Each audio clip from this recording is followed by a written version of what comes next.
Masa tugas Ketua KPK Firly Bahuri dan pimpinan KPK lainnya akan diperpanjang selama setahun hingga 2024 mendatang menyusul putusan Mahkamah Konstitusi.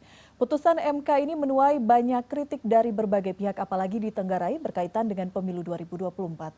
Bagaimana media mencermati perpanjangan masa jabatan pimpinan KPK ini sudah bergabung Wakil Pemimpin Redaksi CNN Indonesia, Revolusi Riza. Mas Revo, selamat malam. Selamat malam, Mbak Shira. Mas Revo, tadi kita sudah melihat informasi pengantar di awal bagaimana polemik menyertai perpanjangan masa jabatan pimpinan KPK dan sudah diputuskan oleh Mahkamah Konstitusi. Anda mencermati apa urgensinya sehingga kemudian menjadi latar belakang Mahkamah Konstitusi memutuskan perpanjangan masa jabatan ini? Ya, yang pertama tentu adalah Mahkamah Konstitusi memang memiliki kewenangan untuk memutuskan suatu perkara, apalagi kalau misalkan ada satu pihak yang mengajukan sebuah peninjauan gitu ya.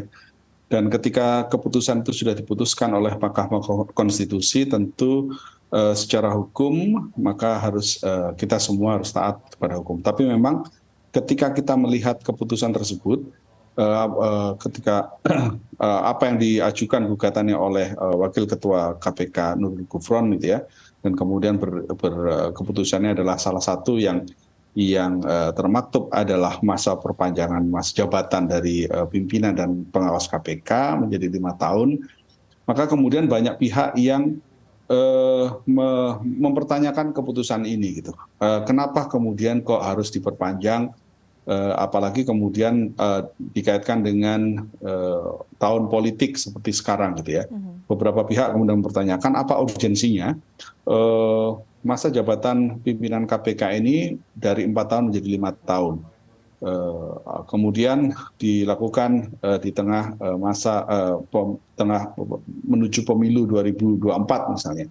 Beberapa pihak mempertanyakan hal tersebut dan kemudian memang dalam keputusannya ada dissenting opinion dari beberapa majelis hakim gitu, yang ada beberapa hakim yang duduk di dalam Mahkamah Konstitusi, ada 4 hakim yang berbeda pendapat gitu ya. Nah, tentu saja kita semua media mencermati apa yang sebenarnya terjadi ini dan kita menampung semua pertanyaan-pertanyaan yang diajukan oleh beberapa pihak tersebut gitu. Karena jangan sampai kemudian ini memang terkait dengan politik praktis, misalnya kepentingan politik praktis. Kita tentu tidak ingin hal tersebut terjadi gitu kan. Tentu hukum adalah hukum jadi kalau memang diputuskan untuk itu adalah ada pertimbangan-pertimbangan yang harus kita hormati bersama. Tapi pertanyaan-pertanyaan yang diajukan oleh beberapa pihak ini tentu tidak bisa kita kesampingkan begitu saja. Maka menjadi penting sekarang yang kita harapkan adanya sebuah komunikasi antara pihak-pihak yang mempertanyakan dengan mempertanyakan keputusan dari Mahkamah Konstitusi tersebut. Beberapa yang mempertanyakan adalah orang-orang yang duduk di kursi Dewan Perwakilan Rakyat. Nah, pertanyaannya kemudian apakah bisa DPR itu memanggil Mahkamah Konstitusi misalnya untuk meminta penjelasan. Sekarang memang secara hukum yang berlaku di Indonesia, secara konstitusi memang apakah bisa DPR sebagai lembaga legislatif memanggil pihak lembaga yudikatif? Karena dalam hal ini tentu yudikatif memiliki independensinya. Tapi dalam sebuah konteks harus memberi penjelasan sehingga semuanya menjadi terang benderang, tidak memunculkan sebuah kecurigaan-kecurigaan. Penting kiranya ini semua dijelaskan kepada publik dan DPR tentu memiliki hak untuk meminta keterangan ataupun apapun namanya, apakah itu pemanggilan untuk konsultasi, pemanggilan untuk apapun namanya. DPR sebagai lembaga kepanjangan dari wakil-wakil rakyat tentu kita harapkan bisa mendapatkan keterangan yang jelas, dan kita sebagai media akan menjadi pihak yang akan memberitakan ini semua kepada publik sehingga pertanyaan-pertanyaan yang muncul selama ini bisa menjadi lebih jelas. Itu yang sekarang yang terjadi ya Mbak Afi. Karena sudah diputuskan kita harus taat secara hukum, tapi kemudian masih banyak kontroversi yang menyertai, termasuk ada yang mengatakan bahwa putusan ini melampaui kewenangan Mahkamah Konstitusi karena kemudian memutuskan langsung diperpanjang setahun, bukan memutuskan pasal berlaku atau tidak, tapi langsung diputuskan menjadi 5 tahun, yang kemudian ini dianggap Ya, sebagian pihak masuk ke ranah legislatif. Tapi Mas Revo, betul. jika kemudian opsi tadi yang disampaikan oleh Mas Revo, ada kemungkinan kita mendorong gitu ya, media mendorong bagaimana transparansi ini lebih jelas, bagaimana kemudian DPR mungkin saja memanggil gitu. Apakah kemudian ini bisa menambah polemik baru yang mungkin saja akan menjadi bola liar? Bisa jadi akan menambah polemik baru, tapi kan kejelasan-kejelasan itu dibanding misalkan kemudian kita ada tudingan-tudingan bahwa keputusan ini untuk terkait dengan politik di tahun 2024 untuk menyandera seseorang atau bagaimanapun itu tuduhan-tuduhan yang muncul gitu ya. Tentu kan hal-hal tersebut yang sekarang menjadi hal yang liar tentu harus diluruskan. Kita menghormati semua yang yang diputuskan oleh majelis Mahkamah Konstitusi gitu, majelis hakim di Mahkamah Konstitusi. Tapi memang seperti yang tadi disampaikan Mbak Elvira bahwa kewenangan bahwa masa jabatan dari lembaga negara atau lembaga-lembaga komisi-komisi yang ada di bawah negara ini tentu kewenangannya ada di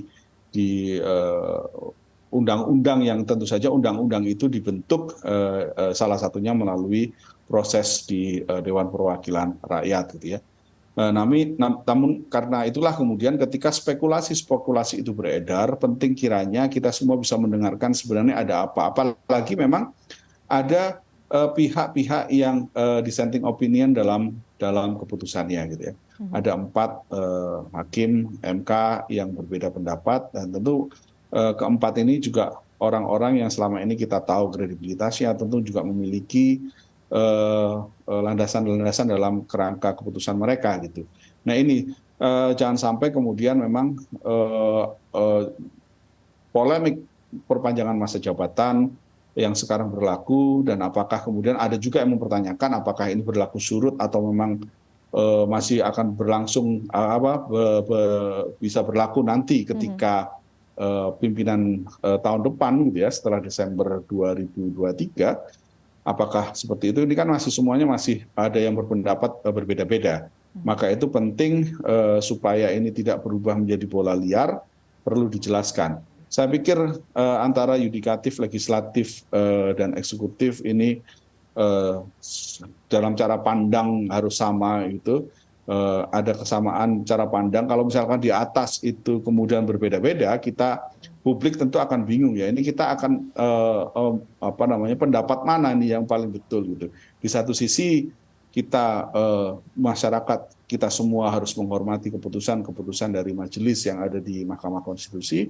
Tapi ketika yang mengajukan pertanyaan adalah orang-orang yang juga memiliki kredibilitas dalam bidang hukum dan juga perwakilan dari Dewan Perwakilan Rakyat, orang-orang yang duduk di Dewan Perwakilan Rakyat dan mereka ada duduk di komisi-komisi yang terkait dengan hukum dari Komisi 3, maka tentu saja ini akan menimbulkan pertanyaan-pertanyaan gitu ya dari publik. Ini yang harus di-clearkan gitu sehingga polemik-polemik bahwa ini terkait dengan tahun politik tidak berubah makin menjadi liar gitu.